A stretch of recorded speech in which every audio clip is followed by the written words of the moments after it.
Programme में एक बार फिर खुशामदीद। बात हो रही थी मौजूदा जो आइनी बहरान है, माशी बहरान है, उस वाले से, और हमारी ज़िम्मेदारियाँ क्या हो सकती हैं और किस तरह आप एक कौम बन के ग्रैंड डायलॉग की भी बात हो रही है। और थोड़ी देर पहले जिस तरह सेनेटर गौस मोहम्मद साहब भी बात कर रहे थे कि हम पाकिस्तान तहरीक इंसाफ के साथ उस वक्त भी मिलकर चलने को तैयार थे, पाकिस्तान तहरीक इंसाफ हमारे साथ हाथ मिलाने को तैयार नहीं थी। और आज भी पाकिस्तान तहरीक इंसाफ, जिस तरह नुसरत वाइस साहब भी कह रही थी कि हम इन लोगों के साथ हाथ नहीं मिला सकते जो जिनके हाथ करप्शन ज़्यादा हैं, जो करप्शन में इन्वॉल्व हैं। और दूसरी तरफ जो इस वक्त की हुकूमत है वो ये कह रही है कि अगर ऐसा होता तो पिछले 4 सालों में कुछ सबूत सामने लाते हैं, हमारे खिलाफ एहतसाब होता है। इन तमाम इश्यूज़ पर बात करेंगे। सेनेटर साहब, बैरिस्टर, मैं चाहूँगा कि पहले आपका इनपुट लें। ग्रेट डायलॉग की बात हो रही है और किसी भी जगह डायलॉग तो ज़रूरी है, और ख़ास तौर पे इस तरह का जब आइनी बहरान हो, माशी बहरान हो, कौम बिखर रही हो, डिवाइडेड हो, उसमें तो ज़रूरी होता है। जंग के बाद भी हमने देखा कि हल तो जंग नहीं है, मसला जो है वो जंग एक खुद मसला है, ज़ाहिर है डायलॉग की तरफ आना पड़ता है। आपको लगता है कि मौजूदा जो ये बहरान है इसको डायलॉग के ज़रिए ही हल किया जा सकता है और ग्रैंड डायलॉग की बात हो रही है? यकीनन मैं समझता हूँ कि हर मसले का हल जो है ना वो एक डायलॉग है। अब हम बैठ के यहाँ पे किसी के ऊपर भी कोई भी इल्ज़ाम लगा सकते हैं कि भाई किसी ने 55 अरब रुपए की करप्शन की। अगर आप उनसे सवाल पूछें कि कोई सबूत जी, तो शायद आपको जवाब जो है ना वो एक इंटरेस्टिंग मिलेगा, या कोई किसी के ऊपर ब्लेम गेम खेलेगा। मकसद ये है, बात दरअसल ये है कि अगर इस मुल्क के लिए कुछ करना है तो आप करें, रीजंस ना दें, एक्सक्यूजेस आप ना दें। आपको याद होगा आपने जंग की बात की, जब सेकंड वर्ल्ड वॉर लगा तो यूके सारा ख़त्म हो चुका था। विंस्टन चर्चिल को किसी ने कहा कि भाई हमारा मुल्क तबाह हो गया, कुछ नहीं बचा, तो उन्होंने एक ही बात की, क्या हमारी अदालत ठीक है, क्या हमारी जुडिशरी सही काम कर रही है, क्या वो इंसाफ दे रही है। तो हमें भी पाकिस्तान में अगर अपने मुल्क को जो है वो बेटर राह पे चलाना है तो हमें अपनी जुडिशरी का सपोर्ट करना है। जुडिशरी हमारा काम कर रही है, बहुत अच्छा कर रही है, पर इसको मज़ीद करना है। सबसे जो बड़ी बात है ना वो स्पीडी आपका डिसीजन है। ऐसा ना हो कि justice delay is justice denied. एक केस कोर्ट में जा रहा है वो सालों साल चलता है। अगर आप बदकिस्मती है, ये डिले तो है हमारे यहाँ है, अगर हम उनसे बात करेंगे ना तो फिर वो आपको बताएंगे कि हमारा एक प्रेसिडेंट ऐसा है, हम क्या करें। वो जो है समन्स भेजते नहीं आते, मतलब XYZ। अगेन बात आ जाती है रीजंस, एक्सक्यूजेस। ऐसा नहीं है, अगर आपको मुल्क को कुछ करना है तो आप करके बैठें, कोई रीजंस ना दें। हम बार बार मिसाल देते हैं यूके की और बड़े बड़े ऑस्ट्रेलिया की, बड़े जो कंट्रीज़ हैं सबके, वहाँ एक्सक्यूजेस नहीं है। अगर आपको एक मैंडेट दिया गया है आप उसके ऊपर काम करें। आप जाकर आवाम को जो है वो रिलीफ दें, और रिलीफ वो ना जो सिर्फ बातों में आए, हम करेंगे, होगा।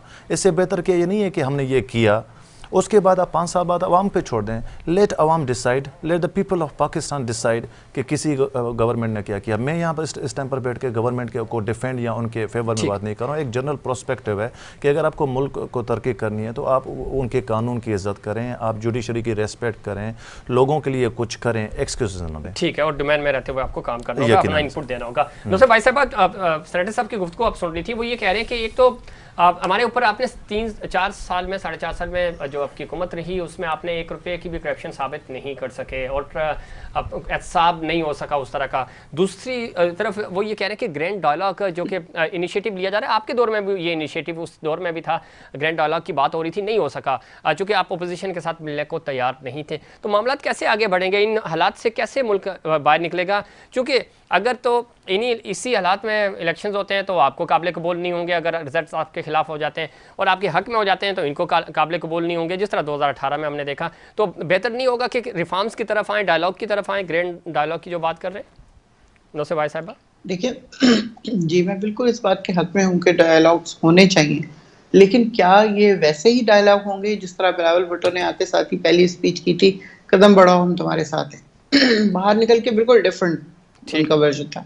इसी तरह नून लीग ने भी इस तरह कहा कि हम आपके साथ काम करेंगे, हम सब करेंगे, लेकिन the moment they go out वो उनकी बिल्कुल अलग चीज़ हो जाती है, बिल्कुल उनका बयानिया डिफरेंट हो जाता है। और वो नहीं चाहते थे, एक्चुअली वो लोग नहीं चाहते थे कि हुकूमत के साथ बैठेंगे, क्योंकि इन्होंने तो शुरू से जिस तरह अभी सेनेटर साहब फरमा रहे थे कि बेइंतहा नालायक, बुरे, पता नहीं और कौन कौन से बुरे बुरे अल्फाज इस्तेमाल किए उन्होंने इस हुकूमत के लिए।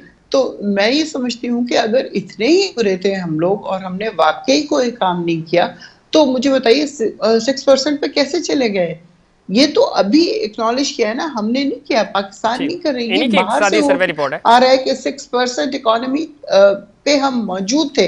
फिर ये लोग जो हर वक्त क्रिटिसिज्म करते हैं, मुझे बताइए, मुफ्ता इस्माइल ने तस्लीम किया कि स्टेट बैंक को बेचा नहीं है बल्कि उसको खुद मुख्तार किया है। फिर बिलावल भुट्टो ने आर्मी कॉन्फ्रेंस में ये कहा कि कोरोना में स्मार्ट लॉकडाउन बहुत अच्छी चीज थी, यानी तारीफ की उन्होंने। साद रफीक ने पार्लियामेंट को बताया कि 18 से के बाद से पीआई का खसारा कम हुआ है।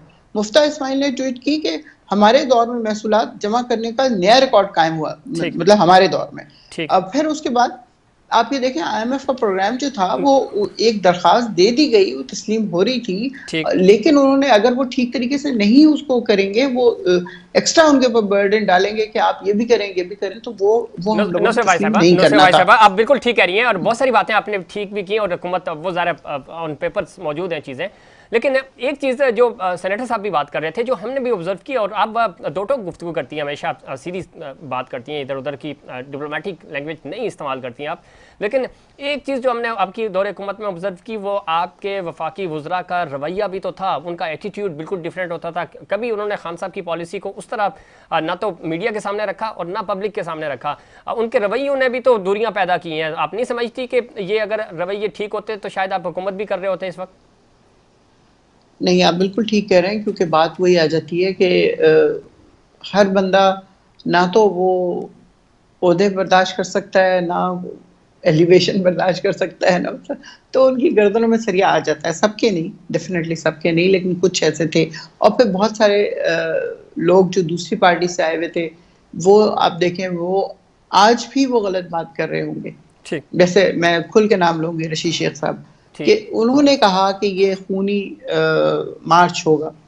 अगर वो ये बात ना करते तो हमारे उसमें शायद ही कभी किसी ने एक गमला भी तोड़ा हो। और अमन हमेशा व्हाटएवर रैली जलसा जो कुछ भी हुआ, ये मैं उससे हट गई हूँ आपकी बात से, लेकिन मैं बता रही हूँ कि ये एक एग्जाम्पल है। इस तरह की बातें अगर हमारे मिनिस्टर्स या हमारे ही लोग करेंगे या इससे पहले जो करते रहे, तो वो गलत है। मैं बिल्कुल उसकी सपोर्ट नहीं करूंगी। हमें हर चीज बहुत ठीक है, तो नुसरत भाई साहब डिप्लोमेटिकली चलनी चाहिए, नुसरत भाई साहब किसी को बुरी ना लगे। ठीक है, बिल्कुल ठीक कह रही हैं। तो अब डायलॉग की तरफ कन्विंस हो रहा है मामला, चूंकि हमें जो हमारे पास इंफॉर्मेशन हैं, जो इनसाइड्स हैं कि शायद बैकडोर राब्ते भी हो रहे हैं। पाकिस्तान पीपल्स पार्टी इसमें अपना इनपुट देने की कोशिश कर रही है कि किसी तरह डायलॉग करके हम ज़रा जब भी इलेक्शन हो, 1 साल के बाद तो इलेक्शन होने ही हैं, अगर उससे पहले भी हो जाते हैं तो ताकि माहौल अच्छा रहे और 2023 के अगर इलेक्शन होते हैं तो वो रिजल्ट काबिल कबूल हों। देखिए, अगर बैकडोर कोई चीज हो रही है तो जाहिर है मुझे नहीं पता, मैं सीसी में नहीं हूँ, ठीक, बैकडोर हो रहे हैं, लेकिन अगर हो रहे हैं तो मेरे ख्याल में होने चाहिए। ठीक है, सेनेटर गौस मोहम्मद साहब डायलॉग की तरफ देखिए, नुसरत भाई साहब तो कन्विंस हैं इस बात पे, और बहुत सारी पाकिस्तान तहरीक इंसाफ की लीडरशिप जो है वो कन्विंस है। कुछ थोड़े से इश्यूज आ रहे हैं, आपको भी पता है, लेकिन आपको लगता है कि डायलॉग के जरिए, चार्टर ऑफ इकॉनमी के जरिए इस मुल्क को इन हालात से हम निकाल सकेंगे और आवाम को भी रिलीफ मिले, तरक्की की तरफ जाए? और जो भी हूँ, आम आवाम को कोई गर्ज नहीं है कि आपकी हुकूमत है या पीटीआई की हुकूमत है, उनको रोटी सस्ती चाहिए, उनको पेट्रोल सस्ता चाहिए, उनकी जो ज़िंदगी है वो आसान हो जाए। सेनेटर साहब,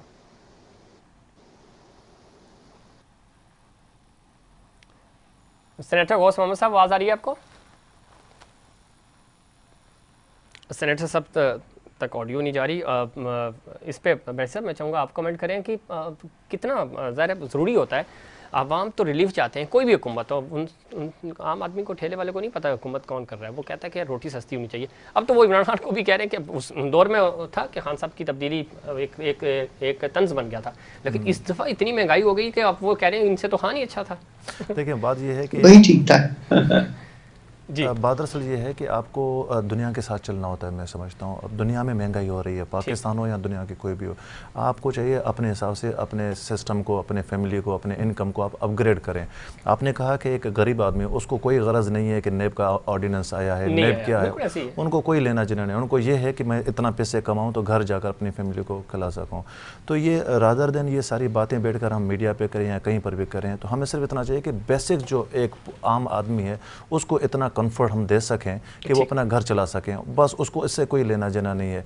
आप जो है वो डे बाय डे आप रोना रोते हैं कि महंगाई हो गई है, वो तो देखिए एक सिस्टम आ गया यूके और सॉरी यूक्रेन और रशिया के बीच में लड़ाई आ गई है, कोरोना आ गया है, IMF का पैकेज है, तो महंगाई तो होती है। तो आपको चाहिए महंगाई है, लेकिन देखिए मिसकमिटमेंट भी तो है। हम चाहे पॉलिटिशियंस हों या वैसे ही हर बंदा जो है वो बरम मार देता है, वो कह देता है कि हम ये कर देंगे। जब पता है आपको महंगाई है तो अपना क्या है ना कि हम इसको 150 रुपए के पेट्रोल पे ले आएंगे, जब आपको पता है कि 150 नहीं, हम तो 150 का इजाफा करेंगे इसमें। इस सवाल का तो बेहतर जवाब हमारे कॉलीग दे सकते हैं, पर मैं सिर्फ इतना कहूंगा कि भाई आवाम को भी चाहिए वो अपना रोल एक प्ले करें। मुश्किल वक्त में एक मुल्क चल रहा है तो और उस पर थोड़ा सा जो है रियासत के साथ खड़ा होना चाहिए। बिल्कुल ठीक है। दोस्तों भाई साहब जाते आते आखिरी कमेंट मैं आपसे चाहूँगा कि आप समझती हैं कि कोई नई तारीख आएगी, खान साहब मार्च की तरफ जाएंगे या उससे पहले ही कोई खबर आ जाएगी इलेक्शंस के हवाले से?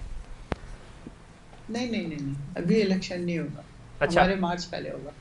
मार्च पहले होगा और मार्च के बाद फिर इलेक्शन हो जाएगा?